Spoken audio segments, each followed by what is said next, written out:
오늘 우리가 읽은 본문 말씀을 가지고 서로 또 같이라는 제목으로 함께 말씀을 나누고자 합니다.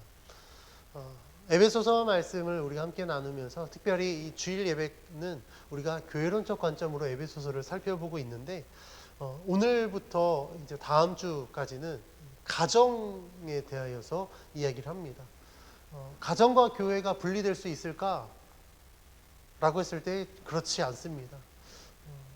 예전에 저희 선배 목사님들은 목회자들이 가정을 돌보는 것, 그거는 굉장히 목회에 집중하지 못하는 목회상이었었습니다. 그런데 목회자들의 가정이 그렇게 건강하지 않는 모습들을 보게 됩니다. 목회에 굉장히 성공한 목사님들의 자녀들을 보면 신앙을 멀리하거나 아예 신앙을 아예 버려버리는 경우들을 좀 보게 됩니다. 그러면서 요즘에는 목회자들이 가정이 그냥 단순히 가정으로 끝나는 것이 아니라 가정도 목회다. 그래서 내 아내, 내 자녀들이 단순히 가족 이상의 개념으로 또 하나의 성도가 됩니다. 이것은 목회자뿐만 아니라 우리 모든 그리스도인들에게도 동일합니다. 그래서 저는 이 교회론적 관점에서 오늘 말씀을 통하여서 이 가정 안에서 우리가 어떻게 교회 공동체로 건강하게 세워져 갈 수 있는지를 함께 나누고자 합니다. 최근 몇 년 사이에 인문학에 대한 관심이 높아지면서 사람들이 인문학에 대한 다양한 서적들을 읽습니다. 인문학 중에서도 가장 관심이 높은 분야는 이 관계성에 대한 책들이었습니다. 그래서 저도 작년에 이 관계성에 대한 심리학부터 해서 여러 가지 관계성에 대한 책들을 한 7권 정도 읽었던 기억이 납니다. 부모와 자식 간의 관계, 남편과 아내와의 관계, 또한 형제들과의 관계부터 시작해서 친구, 직장 동료, 여러 가지 다양한 인간관계들 가운데 이러한 이슈에 관심이 높아지는 것을 보면 우리들의 삶 속의 인간관계는 뗄래야 뗄 수 없는 아주 중요한 이슈다라는 사실을 알 수 있습니다. 여러 가지 인간관계들 중에서도 특별히 오늘 본문은 부부에 대하여서 이야기합니다. 여러분들은 건강한 부부가 어떠한 모습으로 살아갈 때 저 부부는 참 건강하다라고 이야기할 수 있습니까? 많은 여자들은 좋은 남편에 대해서 이야기할 때 따뜻하고 자상한 남자, 책임감이 강한 남자, 리더십 있는 남자,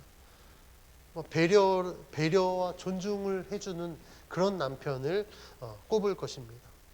반대로 남자들은 좋은 아내에 대해서 이야기할 때 자신을 존중하고 배려하는 여자, 애교가 넘치는 여자, 순종적인 여자, 거기에 미모까지 받쳐주면 더할 나위 없겠죠. 사람들은 각자 상대방에게 자신이 원하는 것을 기준으로 삼아 배우자를 만납니다. 근데 오늘 본문에서는 사람의 기준보다 하나님의 기준으로 부부의 관계를 이야기합니다.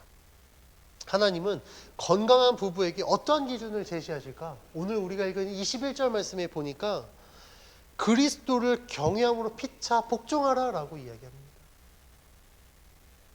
건강한 부부의 첫 번째 가장 중요한 조건은요, 그리스도를 경외함으로 라는 겁니다. 부부가 그리스도를 경외함이 왜 건강한 조건이 될 수 있을까? 그 이유는요, 부부의 연을 맺어주신 분이 하나님이심을 우리가 인정해야 되기 때문에 그렇습니다. 마태복음 19장 6절에서는요, 하나님이 짝지어 주신 것을 사람이 나누지 못할 것이니라 라고 말합니다. 즉 부부는 하나님이 짝지어 주셔서 함께 부부가 되었기 때문에 그 관계를 건강하게 유지하기 위해서는 그리스도를 경외함으로 하나님 안에서 서로를 배려하고 존중해야 되기 때문에 그렇습니다. 그래서 그리스도를 경외함으로 피차 복종하는 부부에게 오늘 본문은 아내가 행해야 될 교훈과 또한 남편이 행해야 될 교훈을 나눠서 이야기하는데 그 내용을 함께 살펴보고자 합니다. 먼저 아내들이 행해야 될 것에 대해서 이야기할 때 남편에게 복종하라라고 이야기합니다. 21절 말씀에서 피차 복종하라는 구절을 읽을 때까지만 해도 남편과 아내 모두 좋았습니다. 그런데 갑자기 22절에 아내들에게 남편에게 복종해라 라고 이야기하는 하면서 아내들은 조금 마음이 불편해지기 시작합니다. 왜냐하면 복종하라라는 표현은 주종관계에서 주로 사용되기 때문에 그렇습니다. 아내들에게 남편에게 복종하라라고 이야기하면 아내는 그럼 남편에게 종속된 존재인가? 이런 뉘앙스 때문에 그렇게 달갑지 않을 겁니다. 그런데 아내가 남편에게 복종하는 조건이 있습니다. 21절 말씀에 보면 주께 하듯 하라라고 이야기합니다. 그냥 복종하는 것도 어려운데 주님께 하듯 하라? 남편에게 참 어려운 문제죠. 그렇다면 성경은 왜 아내들에게 주께 하듯이 남편에게 복종하라라고 이야기할까? 이 말씀에는 아주 중요한 원리가 있습니다. 오늘 우리가 읽은 본문 첫 구절인 21절 말씀에서 그리스도를 경향으로 피차 복종하라라고 말씀하셨죠. 아내가 남편을 단순히 인간적인 관계로서 복종할 것이 아니라 남편에게 복종하는 것은 곧 하나님께 대한 복종입니다. 인간적으로만 복종하라고 했을 때 남편 딱 복종하려고 하면 어떻습니까? 우리 남편들 그냥 말도 안 듣고 고집불통해 무뚝뚝하고, 어떤 사람은 너무 가부장적해서 본인이 스스로 왕이 되어서 집에서 아무것도 도와주지 않고 스스로 군림하면서 아내를 부리기만 합니다. 이런 남편들을 어떻게 죽게 하듯 복종할 수 있겠습니까? 아마 아내들에게 복종을 하라고 이야기하면 다 아마 항의를 할지 모르겠습니다. 그런데 이 남편들에게 죽게 하듯 복종하는 데 있어서 아내들에게 가장 중요한 원리는 이 남편을 나에게 허락해 주신 하나님을 인정하라. 그 믿음을 근거로 명하시는 것입니다. 즉 남편을 대할 때 단순히 인간관계로서만 대하지 말고 그 관계를 뛰어넘어서 하나님과의 관계 안에서 남편을 대하라라는 겁니다. 아내가 남편에게 복종하는 것은 단순히 사람에게 복종하는 것이 아니라 하나님께 복종하는 것입니다. 그래서 본문은 복종의 전제 조건을 주께 하듯 하라라고 이야기하는 것입니다. 아내가 하나님을 믿는다면 이 남편을 나에게 허락하신 하나님, 그 하나님의 말씀에 순종하여서 남편을 대할 때 내가 정말 주님께 하듯 복종해야지. 그렇게 행하라라는 겁니다. 그러면 어떻습니까?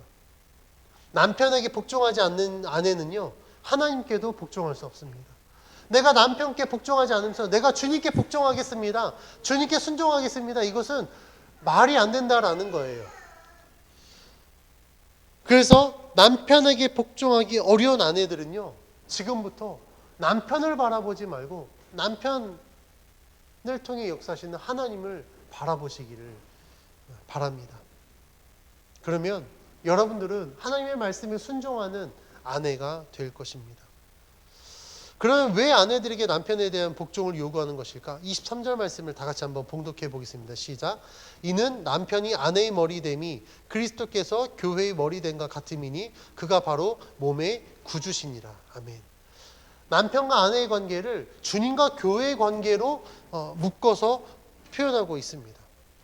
여기에서 머리에 사용된 헬러 케팔레는 지도자 혹은 통치자의 의미로 사용됩니다. 즉 남편이 아내의 머리됨은 남편이 그 가정이 되고 그 아내의 지도자 통치자가 되는 것을 의미합니다.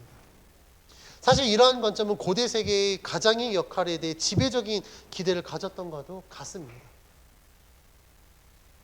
그럼 시대가 바뀌었으니까 지금은 남편이 그렇게 지도자적, 가부장적 위치에 있지 않아요 라고 이야기할지 모르겠으나 오늘 본문은 단순히 그 고대 세계의 어떤 시대적 관점만을 가지고 이야기하는 것이 아닙니다. 오늘 말씀은요, 성경적인 관점으로 이야기하는 것입니다. 이 성경적 관점을 우리가 살펴볼 때 하나님의 창조를 좀 우리가 살펴보기를 원합니다. 하나님이 여자를 어떻게 창조하셨죠? 아담의 갈빗대를 취하여서 여자로 만드셨습니다. 즉 여자는 남자로부터 말미암았기 때문에 오늘 본문에서는 하나님의 그 창조의 원리를 근거로 이야기하는 것입니다. 남자로 말미암아 아내가 창조되었기 때문에, 여자가 창조되었기 때문에 여자는 남편에게 속한 존재, 그리고 남편은 그 여자의 아내의 머리가 되기 때문에 남편에게 복종하기를 주께 하듯 하라라고 이야기하고 있습니다. 그러면 남편들에게는 뭐라고 이야기합니까? 오늘 본문에서는요, 남편들에게 아내 사랑하기를 그리스도께서 교회를 사랑하시고 자신을 주신 같이 하라라고 말씀합니다. 남편이 아내를 사랑하는 것도요, 교회와 그리스도의 관계로 묶어서 설명하는 것입니다. 어떻게 사랑하라라고요? 주님이 교회를 사랑하신 것 같이 남편도 아내를 사랑하라라고 이야기합니다. 사실 이 남편에 대한 교훈은요, 아내가 남편에게 복종하는 문제보다 더 심각한 문제입니다. 왜냐하면 남편들이 아내를 사랑하는 것이 주님이 교회를 사랑하듯 하라라고 말씀하셨기 때문에 그렇습니다. 그러면요, 남편들은 아내를 위해서 목숨 바쳐야 돼요. 왜냐하면 예수님은 교회를 위해서 자기를 희생하셨거든요. 자기 목숨을 내어주고 교회를 그 핏값으로 사셨습니다. 그러면 아내들을 위해서 남편은 자기 목숨을 바쳐야 되는 거예요. 여러분들 그렇게 하실 수 있습니까? 결혼할 때는, 프로포즈 할 때는 내 목숨 바쳐 당신을 사랑했습니다라고 이야기하지만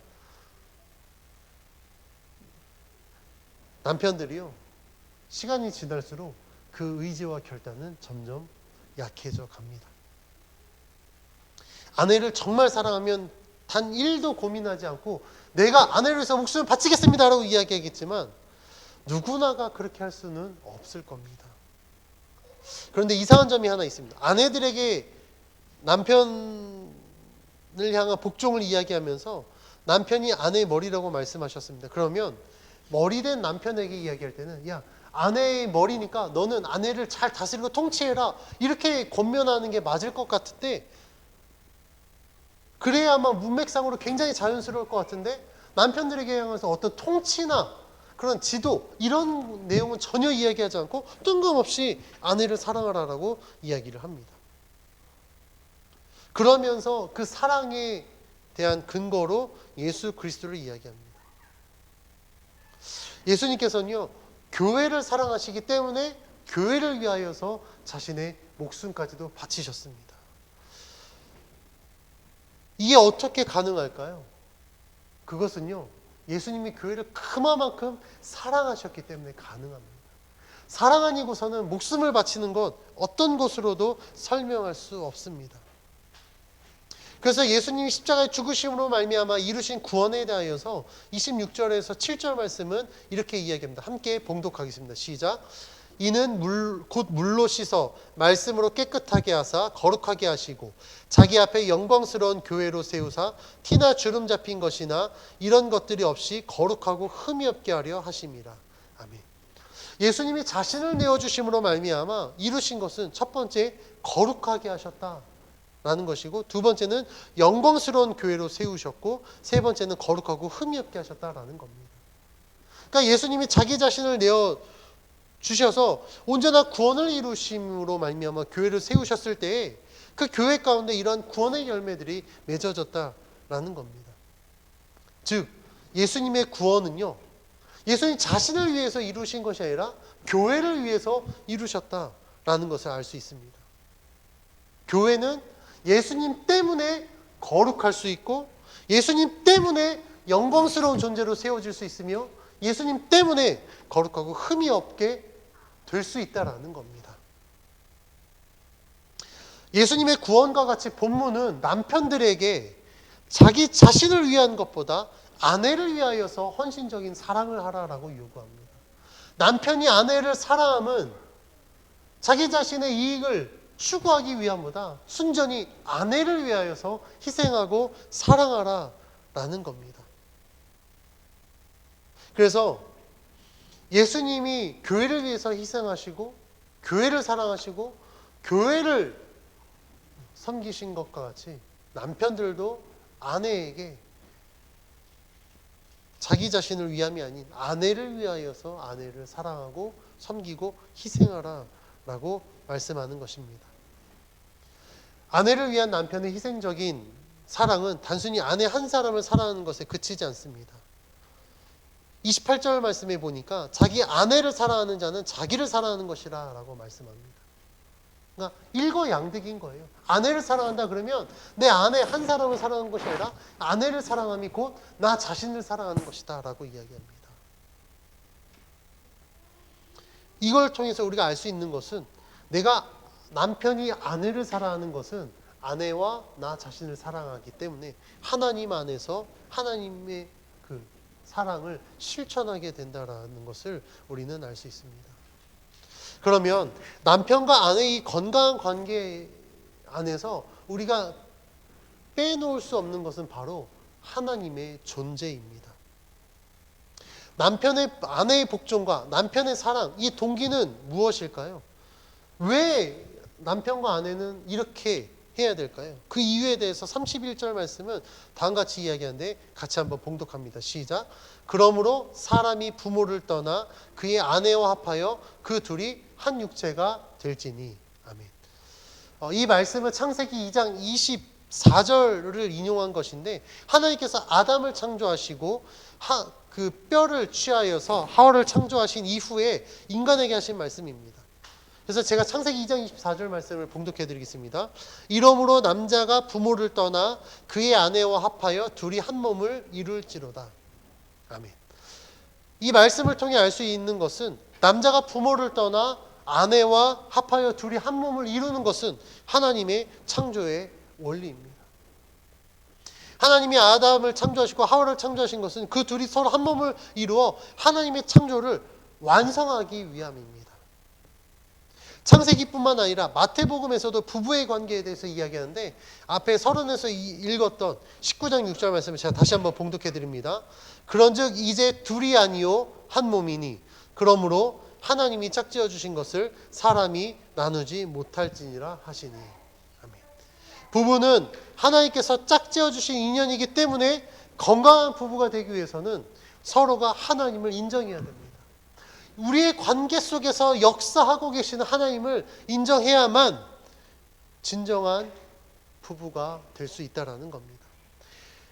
우리가 결혼을 할 때 서로가 사랑하고 연애를 통하여서 결혼을 결심했지만 그리스도인 부부들은요, 그 모든 과정들 속에서 역사하시는 하나님까지도 우리가 인정한다라는 겁니다. 그러니까 하나님께서 우리의 만남을 주관하시고 역사하셔서 결혼까지 하게 하셨기 때문에 건강한 부부의 관계 안에서 하나님은 절대 빼놓을 수 없는 아주 중요한 존재인 것입니다. 우리가 하나님의 존재를 인정해야만 아내는 남편을 죽게 하듯 남편에게 순종할 수 있고 남편들은 그리스도께서 교회를 사랑하신 것 같이 아내를 사랑할 수 있습니다. 오늘 본문에서 이야기한 건강한 부부의 조건은 우리가 살고 있는 이 시대에 아주 중요한 메시지입니다. 왜냐하면 특히 우리나라의 경우를 봤을 때 우리나라 이혼율이 OECD 34개국 중에 9위를 차지할 정도로 매우 높습니다. 우리나라의 연간 혼인 건수 대비 인혼 건수를 비율로 따져보면 약 46.3%가 됩니다. 한 해에 혼인한 부부의 거의 절반에 가까운 부부가 이혼을 한다라는 거예요. 제가 이혼 부부의 이혼 사유를 이렇게 조사해 봤더니 1위가 무엇인지 아십니까? 연예인들이 많이 이야기하는 이혼 사유, 바로 성격 차이입니다. 성격 차이로 인한 갈등이 가장 큰 이혼 사유가 되는 것입니다. 성격 차이가 갈등을 불러일으킵니다. 그런데 왜 그러면 이 성격 차이로 인하여서 갈등이 야기되고 이혼을 하게 될까? 저는 그 원인에 대하여서 부부가 각자 이기심 때문에 이런 문제가 야기된다라고 봅니다. 부부가 서로를 배려하고 존중하면 아마 이런 성격 차이 크게 느끼지 않을 것입니다. 그런데 부부가 서로를 존중하고 배려하기보다 이기심으로 내 것을 주장하고 내가 원하는 것을 하고 나만 받기를 원하기 때문에 그 가운데서 서로 성격 차이가 나게 됩니다. 아마 대부분의 부부가 공감할 겁니다. 서로 배우자가 나랑 얼마나 다릅니까? 정말 희한하게도 저희 부부도 그렇지만 제 주변에 보면 어쩜 부부가 그렇게 서로 상반되는 성격인지 모르겠습니다. 이렇게 반대 성향이 만났으니 성격 차이가 나는 건 당연할 것입니다. 그런데 모두가 그러면 다 성격 차이 때문에 이혼할까요? 아니요, 그렇지 않습니다. 이혼하지 않는 부분은 성격이 맞아서 이혼을 안 할까요? 아니요. 성격 차이가 있음에도 불구하고 이혼을 하지 않습니다. 그러면 어떻게 이 문제를 극복하는 것인가? 오늘 본문에서는요, 우리가 건강한 부부에게 강조한 것이 바로 그리스도를 경외함으로 라고 이야기합니다. 즉, 부부로서 인연을 맺게 하신 하나님을 믿고 신뢰함으로 말미암아 이러한 성격 차이, 이러한 부부 간의 갈등의 문제를 해결하라라는 겁니다. 하나님을 믿는 부부는 사람을 바라보지 않습니다. 그 가운데서 역사하시는 하나님을 바라봅니다. 그래서 아내가 남편에게 복종하는 것이 남편 안에 계신 하나님께 복종하는 것이며, 남편이 아내를 사랑하는 것은 아내 안에 계신 하나님을 사랑함으로 말미암아 행하는 것입니다. 사람에게 복종할 수 없고 사람을 사랑할 수 없는 상황 속에 우리의 삶을 역사하시는, 주장하시고 인도하시는 하나님을 바라보면 됩니다. 그러면 하나님을 바라봄으로 말미암아 하나님 말씀에 순종하게 됩니다. 저는 오늘 본문 말씀을 준비하면서 이 본문 말씀은 사실 저에게 굉장히 특별한 의미를 갖고 있습니다. 그 이유는 저와 아내가 결혼할 때 이 말씀을 가지고 우리가 혼인서약을 했기 때문에 그렇습니다. 우리가 혼인서약을 하고 부부의 인연을 맺게 된 지 어제가 딱 5주년 된 날입니다. 설교를 준비하고 결혼기념일을 보내면서 이 말씀의 의미를 되새겨봤습니다. 그리고 나 자신을 돌아보면서 우리 부부가 정말 하나님께서 맺으신 그 인연으로 오늘 말씀에서 이야기한 건강한 부부로서 우리가 지내고 있는가? 하나님을 믿고 목회라는 목회자 부부가 건강한 부부가 되어져야 되는 것은 사실 당연한 숙명입니다. 그런데 저도 사람인지라 참 이 말씀들을 지키는 것이 굉장히 어렵더라고요. 아내와 갈등이 있을 때마다 그 갈등의 원인을 살펴봤더니 늘 이기심이 가장 큰 문제였습니다. 아내랑 이 본문을 근거로 우리의 결혼 생활을 돌아보면서 사실 서로 많이 반성하게 됐습니다. 그리스도를 경외함으로 서로의 하나님을 바라봤어야 됐는데 그렇지 못했다라는 거예요. 상대방의, 배우자의 부족하고 연약한 모습 때문에 나에게 채워지지 못하는 그 욕구불만 때문에 서로 다투고 갈등을 야기하게 되었습니다.